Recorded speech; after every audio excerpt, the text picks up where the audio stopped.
नको आम्हाला नको। उद्धव ठाकरे विदर्भाच्या दौऱ्यावर येत आहे। नागपूर विमानतळावर त्यांचं स्वागत करण्यासाठी मोठ्या संख्येने शिवसैनिक या ठिकाणी जमलेले आहे। विशेषतः म्हणजे ठाकरे गटातील खासदार जे आहेत ते एकनाथ शिंदे यांच्या शिवसेनेमध्ये गेल्यानंतर जे आहे ते त्यांचा विदर्भातील हा पहिला दौरा असणार आहे। त्यामुळे एकूणच पाहता कार्यकर्त्यांमध्ये तर उत्साह आहेच, मात्र उद्धव ठाकरे यांच्या दौऱ्यामुळे जे आहे ते विदर्भातील शिवसैनिकांमध्ये किती ऊर्जा निर्माण होणार आहे हे देखील पाहणं महत्त्वाचं आहे। आपण विमानतळ परिसरात जर पाहाल तर या पद्धतीने पदाधिकारी त्यांच्या स्वागतासाठी जे आहे ते हातात झेंडे असतील, फलक असतील ते घेऊन जे आहे ते दाखल झालेलं आहे। मोठ्या संख्येने महिला भगिनी देखील या ठिकाणी आलेल्या आहेत। ताई, काय सांगणार, उद्धव साहेबांचा दौरा किती इम्पॅक्टफुल, खास करून खासदार फुटीनंतर येतो?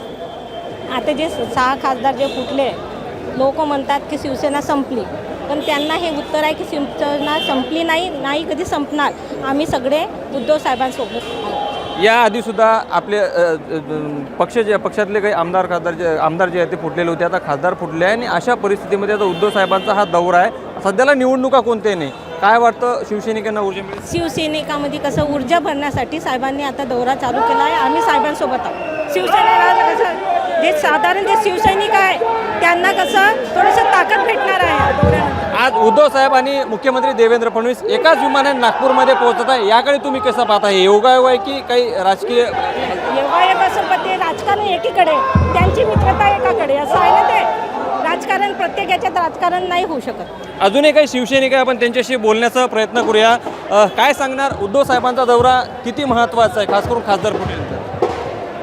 आज जे आपले 6 खासदार जे गेलेले आहेत, मला तरी वाटते आणि उद्धव साहेबांना आणि संपूर्ण शिवसैनिकांच्या मनात एकच आनंदाचा क्षण आहे की आपल्या गटातले जे काही भ्रष्ट आणि विकले जाणारे जे लोक होते ते आता त्या दुसऱ्या मिंदे गटात चालले गेले आहेत। त्याच्यामुळे आता जे वाचलेले आहेत ते निवळ आणि निष्ठावंत आणि एक संघ असणारे जे शिवसैनिक आहेत तेच आता फक्त थांबले आहेत। म्हणून उद्धव साहेबांनी जो आजचा इथला जो विदर्भाचा दौरा काढलेला आहे, आम्ही स्वतःला एक पुण्यवान समजतो, भाग्यवान समजतो की साहेबांनी नागपुरातनं या दौऱ्याची सुरुवात केलेली आहे।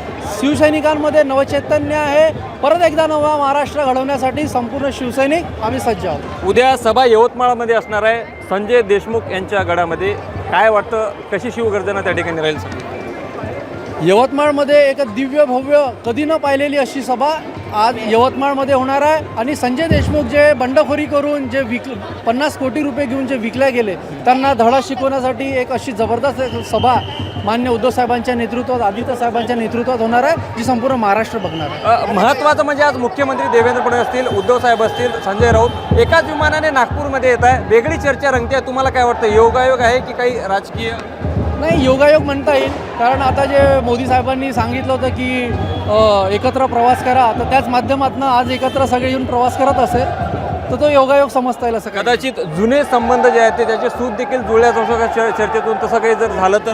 राजकारणामध्ये वैरत्व कोणासोबत नसते, विचाराची लढाई असते। विचाराची लढाई तर आम्ही शिवसैनिक म्हणून आम्ही लढतो आहे, मान्य उद्धव साहेब लढतात आहे, आणि हे जे जुने संबंध आहे तर ते तर संबंध असणार आहे, तर त्याच्यामुळे तेवढं काही विशेष त्याच्याकडे आपण लक्ष देणार नाही आहे। आणि शिवसैनिक पण एक याच्यात पाहत नाही की बा एकत्र आलेले आहे, कारण की परतीचे दोर तुटलेले आहे, संजय राऊत साहेबांनी सांगितलं आहे, तर त्याच्यामुळे ते काही शक्य नाही। आपण पाहू शकतो की नागपूर विमानतळावर उद्धव ठाकरेंचं आगमन होण्यापूर्वी शिवसैनिक मोठ्या प्रमाणात जमलेले आहे आणि उद्धव ठाकरेंचा दौरा विशेषतः म्हणजे खासदार फुटीनंतर पहिला दौरा असल्याने याला विशेष महत्त्व जे आहे ते शिवसेनेकडून दिले जात आहे। यामुळे कुठेतरी शिवसैनिकात पुन्हा एकदा नवीन ऊर्जा निर्माण होईल अशी भावना देखील शिवसैनिकांकडून जे आहे ते व्यक्त केली जात आहे। लोकशाही मराठीकरता मी ज्ञानेश्वर पवार, नागपूर।